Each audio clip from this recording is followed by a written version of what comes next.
നമസ്കാരം. നമ്മുടെ സമൂഹത്തിൽ വ്യത്യസ്തരായ ഒരുപാട് ആൾക്കാർ നമുക്ക് ചുറ്റുമുണ്ട്. അത്തരത്തിലുള്ള ചില ആൾക്കാരെയാണ് നമ്മൾ പരിചയപ്പെടുത്തുന്നത്. നമ്മളിന്ന് പരിചയപ്പെടുന്നത് നമ്മുടെ ചെറുപുഴ പഞ്ചായത്തിൽ തന്നെ അറിയപ്പെടുന്ന ഒരു കൃഷിക്കാരൻ, നമ്മുടെ പ്രിയപ്പെട്ട കുറ്റിയത്ത് പീറ്റർ, അതായത് ബെന്നിച്ച എന്ന വിളിപ്പേരുണ്ട്. അതുപോലെ തന്നെ നമ്മുടെ നാട്ടിലാകെ ലാദൻ എന്ന മറ്റൊരു പേരിലും കൂടി അറിയപ്പെടുന്ന നമ്മുടെ ബെന്നിച്ചേട്ടനോട് അദ്ദേഹത്തോട് നേരിട്ട് തന്നെ ചില കാര്യങ്ങൾ നമുക്ക് ചോദിക്കാം. ബെന്നിച്ചേട്ടൻ നമസ്കാരം. A1 വാർത്തയിലേക്ക് സ്വാഗതം. നമ്മൾ ഇപ്പം നമ്മുടെ ചെറുപുഴ പഞ്ചായത്തിൽ തന്നെ അറിയപ്പെടുന്ന ഒരു കൃഷിക്കാരനാണ്. അപ്പം നാട്ടിലെല്ലാം നമ്മുടെ ലാദൻ എന്നും കൂടി പറഞ്ഞ് ഒരുവിധം എല്ലാവർക്കും അറിയുന്നതാണ്. അപ്പം ഇനി പിന്നെയും പല മീഡിയസിലും മാധ്യമങ്ങളിലും നമ്മളടക്കം കണ്ടിട്ടുണ്ട്. അപ്പം സാർ എങ്ങനെയാണ് ഈ ഫീൽഡിലേക്ക്, കൃഷിയിലേക്ക് ഇറങ്ങിയത്? പാരമ്പര്യമായിട്ടാണോ അല്ല? പാരമ്പര്യമായിട്ട് ഞങ്ങൾ കൃഷിക്കാർ തന്നെയാണ്. പിന്നെ ഞാൻ ആദ്യം മേസ്തിരിപ്പണിയായിരുന്നു. ഈ അരവഞ്ചാലപ്പള്ളി, ചീമേനിപ്പള്ളി, ബെടൂരുപള്ളി, എളപ്പാറപ്പള്ളി, കമ്പല്ലൂർ പള്ളി, ഇതെല്ലാം ഞാൻ വളർന്നതാണ്. ജോസ്ഗിരിപ്പള്ളി ഒക്കെ ഒരുപാട് ഫീൽഡിലായിരുന്നു. പിന്നെ എന്താണെന്ന് ചോദിച്ചു കഴിഞ്ഞാൽ, കൃഷി എന്ന് പറയുമ്പോൾ നമുക്കൊരു മനസ്സിന് കുറേ സമാധാനമുള്ള ഈ തൊഴിലാണ്. തീർച്ചയായും. രണ്ടാമത്തെ ഒരു കേസ് എന്താണെന്ന് ചോദിച്ചാൽ, നമുക്ക് ഭക്ഷണ സാധനം നിർബന്ധമായിട്ടും വേണം. ഞാനിപ്പോൾ കഴിഞ്ഞ വർഷം ഇവിടെ കൃഷി ചെയ്തെന്ന് പറഞ്ഞാൽ ഒരിക്കലും ചെയ്യാത്ത ഉഴുന്ന്, മുത്താറി, ചോളം, പന. ചോളം എന്ന് പറഞ്ഞാൽ ഒരുപാട് ഇനം ചോളങ്ങൾ, സ്വർഗം ചോളം, അരിച്ചോളമൊക്കെ ഇപ്പോഴും കണ്ടിട്ടുണ്ട്, കൃഷി ചെയ്യുന്നുണ്ട്. പിന്നെ നമുക്ക് എന്നാന്ന് ചോദിച്ചു കഴിഞ്ഞാൽ, ഇപ്പം ഈ ഒരു കൃഷി മാത്രമല്ലോ. എനിക്ക് പന്നി, പശു, ആട്, കോഴി, താറാവ്, മത്സ്യം, മീന്, തേനീച്ച എന്ന് വേണ്ട ചെറുതേന, വൻതേന, എല്ലാ കൃഷികളും ഉണ്ട്. ഇതെല്ലാം കൂടെ ആകുമ്പോൾ ലാഭമാണോ എന്ന് ചോദിച്ചാൽ അല്ല. എന്നാൽ ജീവിച്ചു പോകുന്നില്ലെന്ന് ചോദിച്ചാൽ ഉണ്ട്. പണിയെടുക്കുന്ന പണിക്കാരുണ്ടായിരുന്നു. പണിക്കാര് ഹിന്ദിക്കാരുണ്ടായിരുന്നു. ഒരു നാട്ടിൽ പോയിട്ടാണുള്ളത്. അല്ല, ഇത്രയധികം എന്തായാലും കൊണ്ട് നടക്കണം. നമുക്കൊരു പ്രശ്നമല്ല, മനസ്സുണ്ടെങ്കിൽ മാർഗമുണ്ട്. നമുക്ക് സമ്പന്നം അറിയാവും. നമ്മളെല്ലാവരും ഓർക്കും. ഇപ്പൊ നമ്മുടെയൊക്കെ കാരണവന്മാരായിട്ട് തന്നെ വെച്ച കൃഷിയാണ്. ഇപ്പൊ ഈ കവുങ്ങൊക്കെ കണ്ടാൽ തന്നെ അറിയാം, കാരണവന്മാരായിട്ട് നട്ടതാണ്. അതിന്റെ മണ്ട പോയി. ഓക്കെ, മണ്ട പോയി കഴിയുമ്പോൾ നമ്മൾ അതിന്റെ ചുവട്ടിൽ പോയി നിന്നിട്ട് ഇവിടെ ഒന്നും ഉണ്ടാവില്ല എന്നൊരു ധാരണയിൽ മനുഷ്യനങ്ങ് മാറി. ഇപ്പൊ പുതിയ തലമുറയെല്ലാം അങ്ങ് മാറിപ്പോയി.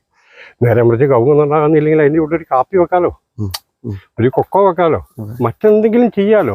ഒന്നും ചെയ്യാലോ. നമ്മൾ പറയും ഒന്നും ഉണ്ടാകില്ല കേട്ടോ. അത് വെറുതെ പറയുന്നത് 100%. തന്നെയുമല്ല, നമ്മളിപ്പം ഈ കൃഷി എന്ന് പറഞ്ഞാൽ എല്ലാ കൃഷിയും ഉണ്ടെങ്കിൽ ഈ കൊല്ലം കുരുമുളക് ന്യായമായ കുരുമുളക് ഉണ്ടായി, കാപ്പിക്കുരു നല്ല വിലയുണ്ട്, കൊക്കോയ്ക്ക് നല്ല വിലയുണ്ട്. പക്ഷെ വാഴക്കൊലയ്ക്ക് വലിയ വിലയില്ല, കപ്പ അധികം പോകുന്നില്ല. ആയിക്കോട്ടെ, കുഴപ്പമില്ല, നമുക്ക് അതുകൊണ്ട് ജീവിക്കാൻ പറ്റും 100%. പിന്നെ ഒരുപാട് ഏരിയയിൽ കൃഷി ചെയ്യുന്നതുകൊണ്ട് നമുക്ക് ഇതിനകത്ത് വലിയ പ്രശ്നമാണ്. ഞാനിതെല്ലാം മെഷീനാണ്. JCB തന്നെയാണ് കുടം കൊത്തുന്നതും കുഴി കൊത്തുന്നതും എല്ലാം ഇറ്റാച്ചിക്കാണ്. ബാക്കി ഇപ്പം മെഷീൻ വെച്ച് തെളിപ്പിക്കും ഇപ്പം മഴ പെയ്യുമ്പോൾ തന്നെ. പിന്നെ ജോസ്ഗിരി പോലെയല്ല, ഇവിടെ കാട് കുറവാണ്. അപ്പം ബെന്നിച്ചേട്ടൻ ശരിക്കും പ്രോപ്പർ സ്ഥലം എവിടെയാണ്? ജോസ്ഗിരി. അവിടെ കൃഷിയുടെ ഉണ്ട്? അവിടെ ഉണ്ട്. അവിടെ കുറച്ച് 3 ഏക്കർ 60 സെന്റ് സ്ഥലമുണ്ട്. അവിടെ എന്തെങ്കിലും വ്യത്യസ്തമായ അവിടെ എല്ലാ സാധനവും ഉണ്ട്. എല്ലാം ഉണ്ട്. ഏലം, ജാതി, ഗ്രാമ്പു, കൊക്കോ, അങ്ങനെയുള്ള കവുങ്ങ്, തെങ്ങ്, കൊടി, വാഴ, എല്ലാ സാധനവും. ഫാമിലി എനിക്ക് ഭാര്യയുണ്ട്, അമ്മയുണ്ട്. അത് മരിച്ചുപോയി. 20 വർഷമായി. മക്കൾ 4 ആൺമക്കളാണ്. അവരെങ്ങനെ കൃഷിയായിട്ട് എങ്ങനെ?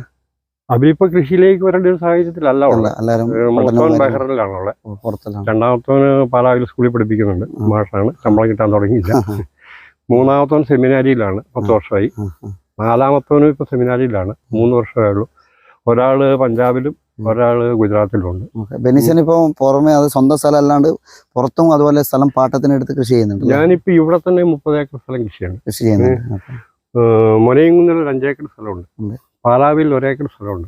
ഇത്രയും സ്ഥലം ഞാൻ കൃഷി ചെയ്യുന്നു. അതൊക്കെ നമുക്ക് വിശ്വസിക്കാൻ കഴിയുന്നില്ല. എന്താ വെച്ചാൽ ഇതുവരെ ഒരു പണിക്കാരും നോക്കിയാണ്ട് ഈ ഒറ്റയ്ക്ക് ഇതൊക്കെ ഹാൻഡിൽ ചെയ്ത് അതിനൊപ്പം തന്നെ ഇപ്പൊ എമർജൻസി കേസ് വന്നു. ഇപ്പൊ കാട് തെളിക്കാൻ നമ്മൾ പണിക്കാരെ വിളിക്കും. നന്നായി അധ്വാനിക്കുന്നുണ്ടല്ലേ? രാവിലെ തന്നെ വീട്ടിൽ നിന്ന് ഇറങ്ങി? അല്ല, ഞാൻ ഇന്നലെ വീട്ടിൽ നിന്ന് ഇറങ്ങിയതാ, വീട്ടിൽ പോയില്ല. നമ്മൾ പലപ്പോഴും റോഡുകളിൽ നിന്നെല്ലാം കാണാറുണ്ട് ജീപ്പിന്റെ പുറകിൽ ഇങ്ങനെ വളങ്ങളും അതൊക്കെ കെട്ടിവെച്ചിട്ട് അങ്ങോട്ടും ഇങ്ങോട്ടും പാസ് ചെയ്യുന്നത് പലപ്പോഴും നമുക്ക് കാണാറുണ്ട്. അതിനകത്തൊരു സംഭവം എന്താണെന്നറിയാമോ? നമുക്കിപ്പോ ഉണ്ടാകുന്ന ഒരു വാഴക്കൊല കുത്തുമ്പോ, ഇപ്പൊ നിങ്ങൾ കണ്ടൊരു കപ്പ പറിക്കുമ്പോ, അത് പറിക്കുമ്പോൾ ഉണ്ടാകുന്ന ഒരു മനസ്സിനൊരു സുഖം. അതാണ് ജീവിതത്തിൽ ഏറ്റവും വലിയ കാര്യം. ആർക്കും ചെയ്യാൻ പറ്റാത്തൊരു കാര്യമല്ല, എല്ലാവർക്കും ചെയ്യാൻ പറ്റും. സ്വന്തമായിട്ട് 10 സെന്റ് സ്ഥലമുള്ളെങ്കിലും ആ 10 സെന്റ് സ്ഥലത്ത് വേണ്ട പച്ചക്കറി, ഇപ്പൊ പയറ്, അവിടെ എല്ലാം പയറുണ്ട്. വെള്ളം ഇല്ലാത്തതുകൊണ്ടാണെങ്കിൽ ഇപ്പൊ എല്ലാ പച്ചക്കറിയും എനിക്കുണ്ടായിരുന്നു. 1-2 വർഷം മുമ്പ് നമ്മളിങ്ങനെ കണ്ടിട്ടുണ്ടായിരുന്നു മീഡിയാസിൽ, കായ്ക്കൊലയൊക്കെ വിലയില്ലാത്തതുകൊണ്ട് കുത്തി കളഞ്ഞൊരു ഇത് ഉണ്ടായിട്ടില്ല. വില എന്ന് പറഞ്ഞു കഴിഞ്ഞാൽ അതിനകത്ത് ഇവരെന്നെ സംഭവം ചോദിച്ചു, നമുക്കെല്ലാം കർണാടകത്തിൽ നിന്നും തമിഴ്നാട്ടിൽ നിന്നും സാധനം മതി. പക്ഷെ കർണാടകക്കാരും തമിഴ്നാട്ടുകാരും അല്ല ഇവിടെ ഒന്ന് സാധനം മേടിക്കുന്നത്, കേരളക്കാരാണ്. ഇപ്പൊ നമുക്ക് ഇവിടെ പല കടയിലുണ്ട്. ഇപ്പൊ നമുക്ക് ഇങ്ങനെ പോയി ചോദിച്ചാൽ അറിയാം, വാഴക്കൊല വേണോ? അവരെടുത്ത വയൽ ചോദിക്കും, കൊത്തിയോ? കൊത്തിയെങ്കിൽ 10 രൂപ അന്നേരം കുറഞ്ഞു. കൊത്തിയില്ലെങ്കിൽ പറ്റുന്ന ഈ ആഴ്ച വേണ്ട കേട്ടോ, അടുത്ത ആഴ്ച നമുക്ക് നോക്കാം. അതാണ് സ്ഥിതി. പഴയ അവസ്ഥ അങ്ങനെയല്ലായിരുന്നു. കൊല വേണ്ട, 10 രൂപയും വേണ്ട, വാഴക്കൾ വേണ്ട കേട്ടോ, ഒറ്റ വാക്കാണ്. അതിൽ നിന്നൊക്കെ ഒത്തിരി മാറ്റം വന്നു കേട്ടോ. ഇപ്പം ഒത്തിരി പ്രശ്നങ്ങൾ മാറി. ഇപ്പൊ അത്യാവശ്യം ആൾക്കാർ ഇവിടെ തന്നെ വന്ന് കൊല എടുക്കാറുണ്ട്. ഇന്ന് ഉച്ച കഴിഞ്ഞിട്ട് കൊല എടുക്കാനാണ് വരുന്നുണ്ട്. ഭയങ്കര സന്തോഷമുള്ള കാര്യമാണ്. നമ്മുടെ നാട്ടിലെ കർഷകരെ നമ്മൾക്ക് തന്നെ മാർക്കറ്റ് ഉണ്ട്. ഇത് വിറ്റുകൊണ്ട് മാർക്കറ്റ് ശരിക്കും നമുക്ക് തന്നെ ഉണ്ട്. പക്ഷെ നമ്മളെ പുറത്തുനിന്ന് വരുന്നതാണ് നമ്മളെ പ്രശ്നങ്ങൾ വരുന്നത്. അതെ അതെ, ഇവിടെയുള്ളത് കുറച്ചെങ്കിലും ഇവർ എടുക്കണം.